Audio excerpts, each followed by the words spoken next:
जय श्री राम। योगेश अनंतकाली सभी सुनने वालों को प्यार भरा मेरा नमस्कार। मित्रों, ये जो महाठग है ना, ये महाठग 1000 साल से हमारी भारत माता को नोच नोच के खा रहे हैं। अब स्वतंत्र भारत में भी सबसे बड़ी ठगी ये जो काले कोट है ना, इन काले कोट वालों ने तात्कालीन सरकार की मदद से की है। और तात्कालीन सरकार से मेरा मतलब है गोविंद वल्लभ पंत से शुरुआत करो और इटालियन मम्मा तक आप सभी देखो। ये जितने भी धर्मनिरपेक्षता के सैनिक हैं ना, इन्होंने ठगी की इन काले कोटों के साथ। इलाहाबाद हाई कोर्ट ने 1955 में रामलला के मूर्ति पूजन को एक जगह पे स्वीकृति दे दी। चलो, आपने एक मार्ग पकड़ लिया, लेकिन उसी निर्णय में उन्होंने खेद भी व्यक्त किया कि 1950 के निचली अदालत के जो मामले हैं वो आज तक अनिर्णित पड़े हैं। वह तत्काल निचली ये इलाहाबाद हाई कोर्ट को क्लोज करना पड़ेगा। अब 4 साल से 1950 से 1955 4 साल से जिस पर कुंडली मार के जो जज बैठे थे, उनको जल्द से जल्द निर्णय दे देना चाहिए। तो इन इलाहाबाद हाई कोर्ट वालों ने क्या देरी का कारण दिया? वो तो बड़ा शातिर तरीके से कारण दिया। उन्होंने कारण दे दिया कि ये 4 साल में निर्णय इसलिए नहीं हुए कि 1953 में अपीलकर्ता के प्रार्थना पर तलब कर लिए गए थे। 1953 में, हाँ, तभी तीन साल तो कुंडली मार के बैठे ही थे। ये भारत विरोधी लिब्रांडू ब्रिगेड है ना, उन्होंने भी 2021 में दिल्ली में बैठकर खेल किया था। और इस खेल से 1.5 साल रोड पे जो तमाशा चल रहा था, हमारे सभी न्याय प्रेमी शांत मासूम दिल्ली के हिंदुओं को जैसे इन नालायकों ने बंधक बना लिया था। आपने सब ने देखा। अब इस पे हमारे सुप्रीम कोर्ट ने सुमो मोटो एक्शन कहते हैं ना, वो लेते हुए एक कमेटी बना दी भाई। हाँ, चलो, आपका अधिकार है, आपने कमेटी बनाई। अब वो कमेटी बनाकर उस कमेटी वालों को वहाँ उन्होंने रोड पे छोड़ दिया। वो कमेटी के जो 3 मेंबर जज थे वो रोड पे गए। अब उन्होंने आके रिपोर्ट भी देनी थी तो उन्होंने दे दी। कहाँ है रिपोर्ट? कहाँ है वो? आज तक रिपोर्ट तो हमें सार्वजनिक तो हुई नहीं, कुंडली मार के बैठे हैं। सुप्रीम कोर्ट को लव जिहाद की चिंता नहीं है, दही हंडी की हाइट कितनी होनी चाहिए, क्योंकि हमारे मासूम हिंदुओं को कोई ये ना हो जाए, उनको कोई प्रॉब्लम ना हो जाए। बड़ी चिंता है भाई हिंदुओं की। हाँ, आर्टिकल 377 का तो तमाशा आपने देखा ही होगा। 6 महीने के अंदर भाई साहब उसकी चर्चा होके वो पास भी करा लिया। हमारा राम मंदिर का झगड़ा 130 साल से सड़ा पड़ा था सुप्रीम कोर्ट में। आर्टिकल 377 जो था, ये इतना ज्यादा जरूरी था राम मंदिर के आगे? राम मंदिर का जो झगड़ा है वो 100 करोड़ हिंदुओं की आस्था का झगड़ा था, वो इम्पोर्टेंट नहीं था। आर्टिकल 377 इम्पोर्टेंट ज्यादा लग गया। एक काशी विश्वनाथ और मथुरा का तमाशा तो आप देख रहे हो। आप 2 कदम आगे जा सकते हो, आप बाईं ओर देख सकते हो, आप दाईं ओर देख सकते हो, आप टूल हमें दिखा के ले जाओ, आप ड्रोन हमें दिखा के ले जाओ, यहाँ नहीं कर सकते, वो वहाँ नहीं कर सकते। हाँ, चल रहा है ना, देख रहे हो ना आप। भगवान को भारत में हिंदुओं के आस्था केंद्र सभी देव देवता जितने भी है उनको गाली देना भारत में अभिव्यक्ति स्वातंत्र्य है। और ऐसी ये जो बकवास है ना, ये सिर्फ जिनकी बुद्धि अंग्रेजों की है और अंग्रेजों ने बनाई जो न्याय व्यवस्था है वही ऐसे बकवास कर सकती है। दूसरा मेरे मन में आया, आज मैं बोल ही देता हूं, जो चाहे हो जाए। इन सरकारी पदों पर जो ऊंची अंदर कुर्सी होती है, वो कुर्सी पर जो काला कोट डाल के बैठते हैं, उन्हें ये माय लॉर्ड क्यों कहते हैं? हाँ, क्यों कहते हैं? कौन है भाई वो? भगवान है क्या? माय लॉर्ड है क्या हमारे सबके? हाँ ठीक है, हमारे में से सामान्य हिंदू या हमारे सामान्य देशवासी है, कानून पढ़ा है, बुद्धिमान है, शासन व्यवस्था ने उन्हें चुना और कायदा कानून सुचारू रूप से चलने के लिए अपने पगार पे रखा है। उनका पगार हमारे टैक्स पेयर के मन पैसे से जाता है, ये ध्यान रखो आप। ये लॉर्ड कहाँ से हो गए भाई? जिसको पगार ही हम लोग देते हैं वो हमारे लॉर्ड कहाँ से हो गए? और हम इतना हिंदू न्याय प्रेमी है इसीलिए घबरा जाते हैं कि भाई कुछ भी करो, कोर्ट के चक्कर काटने का ये मत करो, उतने ये ऐसा कुछ काम ना करो जहां कोर्ट के चक्कर काटे जाए। मेरी हिंदुओं से प्रार्थना है भाई, डरो मत, डरो मत, क्योंकि सुप्रीम कोर्ट में, दिल्ली के सुप्रीम कोर्ट में मैं बता रहा हूँ, देशद्रोहियों, सजाए याफ्ता चारा घोटाले वाले अगर अतिरेकी यानी टेररिस्ट, और अगर वो मोमिन हो या अर्बन नक्सल हो और सरासर फेक न्यूज़ चलाने वाले, ये सभी खैराती खलीहर जो बने हुए हैं ना यूट्यूबर, वो पत्तलकार हो, इनको कोई सजा नहीं होने वाली है भाई। इनको फोन पे जमानत भी मिल जाती है ना, याद आपको? अब ये मैं नहीं कह रहा, हमारे आदरणीय एक्स CGI रंजन गोगोई जी ने ये राज्यसभा में कहा था कि सुप्रीम कोर्ट कुछ दल्लों के हाथ में है, और वो दल्ले भी आज दनाते फिर रहे हैं, घूम रहे हैं यहाँ से वहाँ, वहाँ से वहाँ, पता नहीं कौन कौन से पॉलिटिकल पार्टी में जाके अपना उल्लू सीधा कर लेते हैं। हमने वो भी देखे हैं। अब ये मनीष पांडे जैसा देखो, एक फौजी का बेटा जो यूट्यूबर बना, उसने क्या गलत किया भाई? न्यूज़पेपर में जो भी खबरें थी उसको उठाया और उस पे जनता की राय ली, तो उसकी क्या गलती है कि जो तमिलनाडु में जाके उसको जमानत ना देते हुए उसको सड़ा के रखा? उसने क्या गलती की? अब मैं जो आपसे बोल रहा हूँ वो भी तो किसी कहीं प्रकाशित हुई इंफॉर्मेशन है ना, वो मैं संपादित करके आपके सामने रख रहा हूँ। हाँ, और इसके अलग आप देखिए, एक तो गुजरात दंगों के फोटो दिखा के फॉरेन फंड जिसने हासिल किए, हाँ, वो अपने शौहर के साथ दुबई में डाइन ऑन वाइन करती पाई गई। 8-10 हजार रुपए की जूते खरीदने वाली एक घिनौनी औरत, उसका कंट्रीब्यूशन क्या है? 0।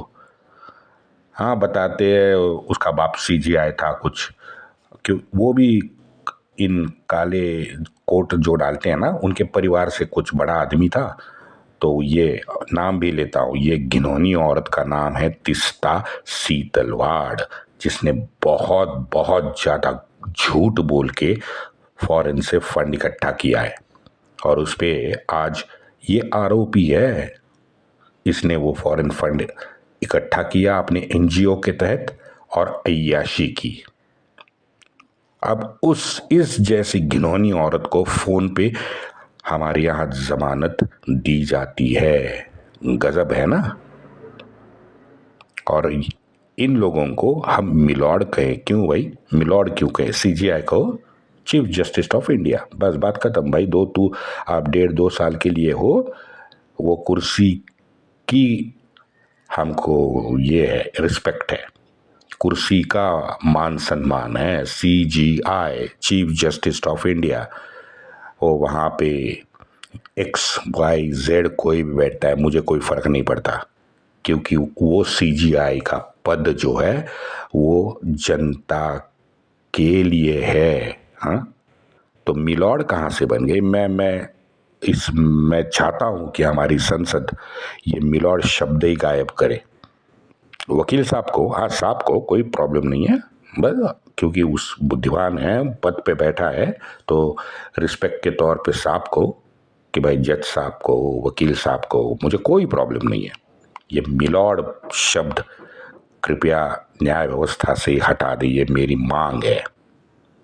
अच्छा, ऐसा नहीं है कि ये खेल आज का है, ये खेल तो न्यायालय जब से शुरू हुए ना, तकरीबन 150 साल से यही खेल हो रहा है। क्योंकि इन काले कोटों का जो विवेक होता है ना, वो हमेशा भारत विरोधियों के लिए जग जाता है।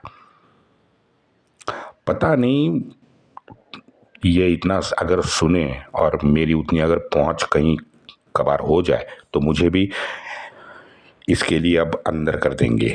चलो कोई टेंशन नहीं है, मैं तो बोलूँगा भाई, क्योंकि ये मेरे मन का जो क्लेश है, मेरा क्षोभ है ना, वो इस हिंदुओं पे हुए अत्याचार और इंसाफ के कुचल जाने के कारण है। तो मेरे सनातनियों के लिए मैं अंदर जाने के लिए भी तैयार हूँ, कोई प्रॉब्लम नहीं है। श्री राम जन्मभूमि का मामला भी 1968 से इतने साल लटका कर इन्होंने रखा, क्यों रखा?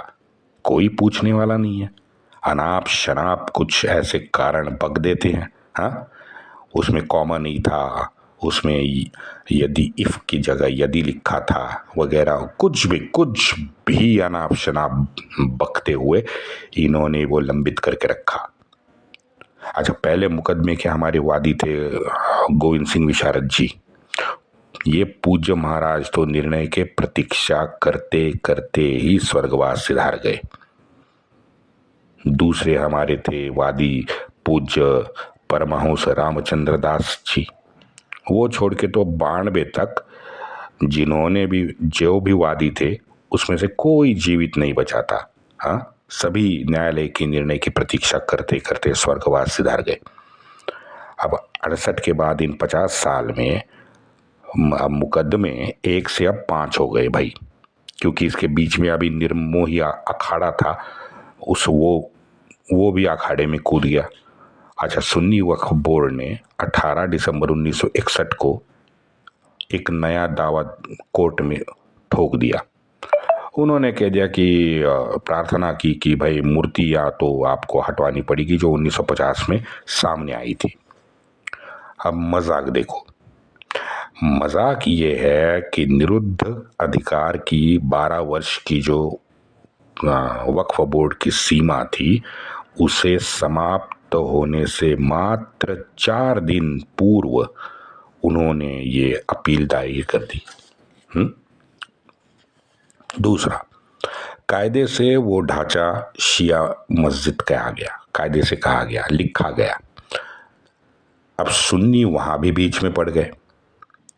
उन्होंने कहा कि भाई शिया मस्जिद तो होती नहीं है, तो ये तो हमारी प्रॉपर्टी है। अब खेल सुनते जाओ, इतने कांड इन लोगों ने किए हैं सिर्फ राम मंदिर, आज भी हो रहे हैं भाई। मजाक की बात यह है कि सुप्रीम कोर्ट का निर्णय आने के बाद वहां 22 जनवरी 24 को भव्य मंदिर का उद्घाटन है, आज भी ये लोग बाज नहीं आ रहे हैं षड्यंत्र करने से। अब जब इस्लामी कायदा शरिया के अनुसार सिर्फ मुतवल्ली जो अपॉइंट होता है, हाँ, उसको किसी भी मुस्लिम धार्मिक कार्य वो मुतवल्ली कर सकता है। अब ये बाबरी ढांचा, उसका मुतवल्ली था मीर जावेद हसन, जैसे मैंने अपने लास्ट एपिसोड में आपको बताया था। उसने, जाहिर है मीर जावेद हसन शिया था तो उसने शायद सुन्नी वक्फ बोर्ड के कागजात पे साइन करने से मना कर दिया। अच्छा, उल्टा ज्ञान भी दे दिया। ज्ञान क्या दे दिया कि भाई इस पूरे ढांचे से दूर उसके बाप जादों का गांव था, नाम था शहनबा, इसका भी उल्लेख मैंने किया है लास्ट एपिसोड में। वहां इस ढांचे को स्थलांतरित किया जाए जहां हम नमाज भी पढ़ेंगे और हिंदू वहां अपनी पूजा भी कर सकेंगे। क्या गजब तमाशा है, देखो आप। अब ये ऐसे तमाशे न्यायालय में घंटों चले हैं, लेकिन अब जब मीर जावेद हसन का भी मान ले तो ये ढांचा वक्फ बोर्ड का तो हो ही नहीं सकता। वो लाहौर उच्च न्यायालय का निर्णय आपको याद होगा जो मैंने लास्ट एपिसोड में बताया था।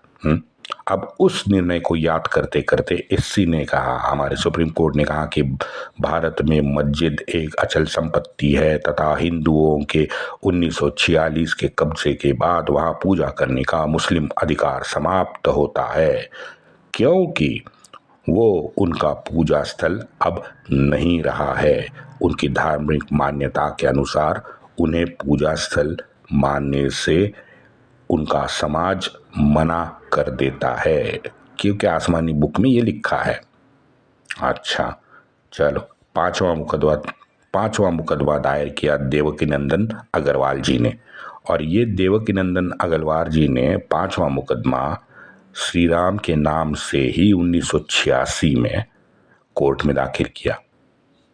अब इस पांचवें मुकदमे का आगे क्या हुआ ये मुझे नहीं मिला। किसी को मालूम है तो आप कृपया मुझे भेज देना। मुझे नहीं मालूम कि इस मुकदमे का क्या हुआ, क्योंकि ये जो शतरंज का खेल है ना, ये चल रहा था, और दुर्भाग्य है कि जो शतरंज के खेल का जो पट था, जो जमीन थी जिसके ऊपर ये खेल चल रहा था, वो थे हमारे सभी सनातियों की आस्था। ये दुर्भाग्यपूर्ण है।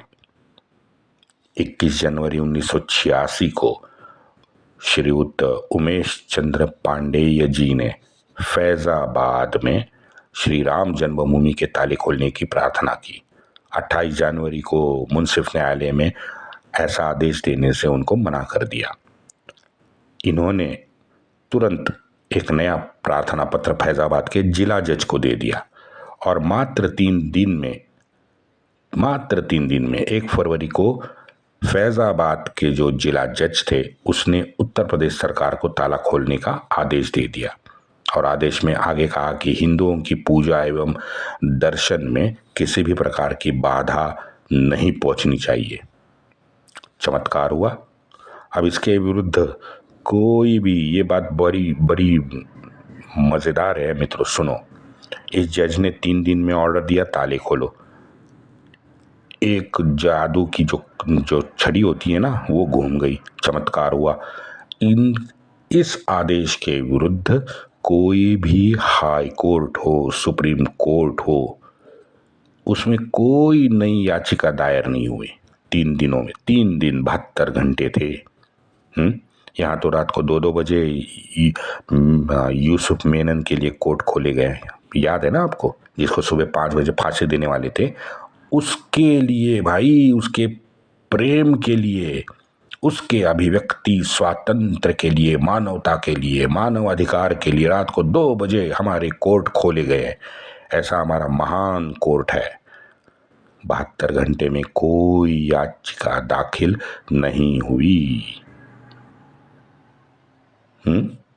हमारे काले कौवे, आपने देखा ना 3 महीने पहले हमारा काला कौवा आधे घंटे के अंदर सुप्रीम कोर्ट पहुंचा। सुप्रीम कोर्ट से हमारे पंतप्रधान के मौत की कामना जो कर रहे थे ना एयरपोर्ट पे, उनको जमानत दिलवा दी आधे घंटे में। ये है हमारे कोर्ट का विवेक। चलो फिर आगे कुछ ही घंटों में ताले खोल भी दिए गए। दूरदर्शन की टीम भी वहां अयोध्या में पहुंच गई और उन्होंने फिर दूरदर्शन ने पूरे सारे भारत में इसका प्रदर्शन भी किया। है वो हो गया ना चमत्कार, देख लो आप, जो 130 साल से नहीं हो रहा था। अब जिसके लिए कई दहाइयों से जो संघर्ष हमारा चल रहा था, बस मात्र कुछ ही घंटों में न्यायालय ने उसको निपटा दिया। हमारे पूज्य परमहंस रामचंद्र जी महाराज ने दायर किए गए मुकदमे को, जो उन्होंने 1950 में दायर किया था, 1960 में उसको वापस लेने की अर्जी दी थी। क्यों? क्योंकि 40 साल प्रतीक्षा करने के बाद भी पूज्य महाराज जी को 1990 तक मुकदमे का कोई अंत ही नहीं दिखा। अब ना दिखा तो उनको बहुत घोर निराशा हो गई। जून 1991 में आदरणीय कल्याण सिंह जी के नेतृत्व में भाजपा शासन में आ गई थी।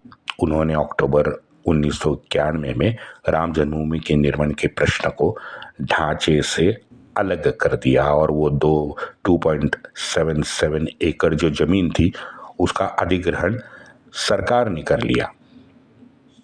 अब यहाँ खिलाड़ियों ने तत्परता दिखाई, तुरंत उसके विरुद्ध याचिका लगा दी। अब सुप्रीम कोर्ट ने भी क्या किया, सुप्रीम कोर्ट ने अधिग्रहण की मान्यता तो दी, ठीक है चलो इनको भी खुश करो, लेकिन उस अधिग्रहित जो भूमि थी 2.77 एकड़, उसमें निर्माण कार्य पे रोक लगा दी।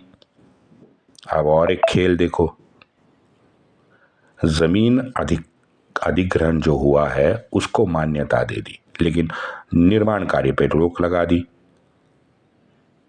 एससी ने सारे लंबित याचिका 15 अक्टूबर 1991 में इलाहाबाद हाईकोर्ट फिर भेज दिया और कारण दे दिया कि भाई यह हाईकोर्ट का मामला है, दिसंबर 1991 तक अंतिम निर्णय हाईकोर्ट को करना पड़ेगा। लेकिन इलाहाबाद हाईकोर्ट ने क्या किया, इलाहाबाद हाईकोर्ट ने महीना दर महीना हर महीना इलाहाबाद हाईकोर्ट इस केस सुनता रहा, टालता रहा, या पता नहीं अंदर क्या हुआ, क्योंकि कोर्ट की भाषा है हमें तो समझ नहीं आती। लेकिन इनकी ये काले कौवों की नौटंकी देखो। हमारी कार सेवा जुलाई 1991 तक चलती रही। 23 जुलाई को 1991 को सुप्रीम कोर्ट ने कहा कि भाई ये कार सेवा भी रोक दी जाए, क्योंकि हमारे देश में शांतता भंग हो रही है। हमारे शांति दूत जो रात को सोते हैं उनको शायद नींद नहीं आ रही है। तो 23 जुलाई 1991 को सुप्रीम कोर्ट ने कार सेवा रोक देने का आदेश निकाला। कारण ये दिया कि अगर ये कार सेवा रुक गई तो हम जल्द से जल्द निर्णय दे पाएंगे। बंधक बना रहे हो क्या पूरे हिंदू समाज को, अगर ये करोगे तो ये होगा, ये करोगे तो ये होगा। क्यों भाई, आप अपना काम करो, जिसके लिए आप पगार खा रहे हो हमारे पैसों से, वो आप आपका काम करो। कार सेवा तो बड़ी शांतता पूर्ण ढंग से हो रही थी। और क्या हो रही थी, मंदिर निर्माण कार्य के जो पत्थर थे, जमीन सपाटीकरण था, ऐसे काम जहाँ पे चल रहे थे। अब अक्टूबर 1991 से ये चली आ रही इलाहाबाद हाईकोर्ट की मैराथन जो है वो आखिरकार नवंबर 1992 को पूरी हो गई। 1992 को विरोध करने की, विलंब करने की और संयम की परीक्षा लेने की ये पराकाष्ठा है मित्रों। हमारे न्यायालय ने हमारे हिंदू समाज के संयम की परीक्षा ली थी। अच्छा, हमारे न्यायालय की इच्छा पूरी होने के बाद भी उन्होंने निर्णय सुरक्षित रखा था। आप बताओ, नवंबर 1992 को निर्णय पूरा आ गया था, सुनवाई पूरी हो गई थी इलाहाबाद हाई कोर्ट की, लेकिन वो पूरी होने के बाद भी उन्होंने निर्णय जाहिर नहीं किया, सुरक्षित रखा। जैसे आज भी काशी विश्वनाथ का जो सुरक्षित रखने वाला है ना, अब यही सब खेल चलता रहा। अब हमारे सनातनियों का बांध टूट गया और 6 दिसंबर को उन्होंने एक बड़े पवित्र, शुद्ध और निहित धर्म रक्षा का कार्य हमारे कारसेवकों ने संपन्न किया। सुप्रीम कोर्ट को चाहिए था कि 6 दिसंबर से पहले अपना निर्णय दे दे। तो लिब्रांडू, जितने भी सिक्युलर लिब्रांडू है ना, उनको रोने का मौका सुप्रीम कोर्ट को नहीं देना चाहिए था, लेकिन उन्हें 6 दिसंबर से पहले भाई अपना निर्णय दे ही नहीं दिया। क्यों नहीं दे दिया? वहाँ भी कांड किया। 28 नवंबर 1992 को उत्तर प्रदेश सरकार ने सुप्रीम कोर्ट से प्रार्थना की थी कि हाई कोर्ट से आप निर्णय देने का अनुरोध करें। 28 नवंबर को ही उत्तर प्रदेश ने दे दी कि भाई आप कुछ भी करो सुप्रीम कोर्ट वालों, आप हाई कोर्ट वालों को दे दो कि दिसंबर में निर्णय दे दें। तो फिर हाई कोर्ट ने तारीख डिक्लेयर की 11 दिसंबर। अब ये तो ठीक है कि अब वो दलील ही निरस्त हो गई पूरी, क्योंकि 6 दिसंबर को ही हमने हमारा काम पूरा कर दिया था। एक महान लेखक है आदरणीय कोर्नाड अर्स्ट, उन्होंने भी इलाहाबाद हाई कोर्ट के ये 40-42 साल से ये कपटपूर्ण जो मुकदमाबाजी जो अंदर चल रही थी ना, ये शब्द क्यों लिखा, कॉमा क्यों नहीं लिखा, उसके बारे में डिटेल लिखा है कि कैसे हमारे न्यायालय ने हिंदू समाज को उसके पवित्र तीर्थ स्थल से षड्यंत्र के तहत वंचित रखा। 6 दिसंबर के तुरंत बाद फिर हम सबको मालूम है कि कल्याण जी के सरकार ने त्याग पत्र दे दिया था। कहते हैं कि 6 दिसंबर की सुबह हमारे तात्कालीन पंत प्रधान नरसिम्हा राव जी अपने पीएम हाउस में पूरे सुबह पूजा करते रहे। इसीलिए आर्मी हो या सीआरपीएफ जो भी वो भेजना चाहते थे, उनके अयोध्या आने में देरी हो गई। फिर बाद में कांग्रेस सरकार ने 356 कलम का आधार लेके मध्य प्रदेश तथा राजस्थान में भी जो भाजपा सरकार थी उनको भी बर्खास्त कर दिया। देख लो। न्यायालय में फिर माननीय कल्याण सिंह जी को 1 दिन की सादी कैद तथा 1 रुपया दंड देकर अपना दायित्व उन्होंने निभा लिया। काले कौमों का बड़ा दर्द उभर के सामने आया। 25 साल शायद उनको मुकदमा चलाना था ताकि उनका धंधा काले कौवों का चल सके। अरे रे काले कौवो, आप चिंता मत करो, मथुरा, काशी, भोजशाला 2000 मंदिर बाकी हैं। आपको और चिल्लाने का मौका मिलने वाला है भविष्य में, आप चिंता ना करो। वंदे मातरम।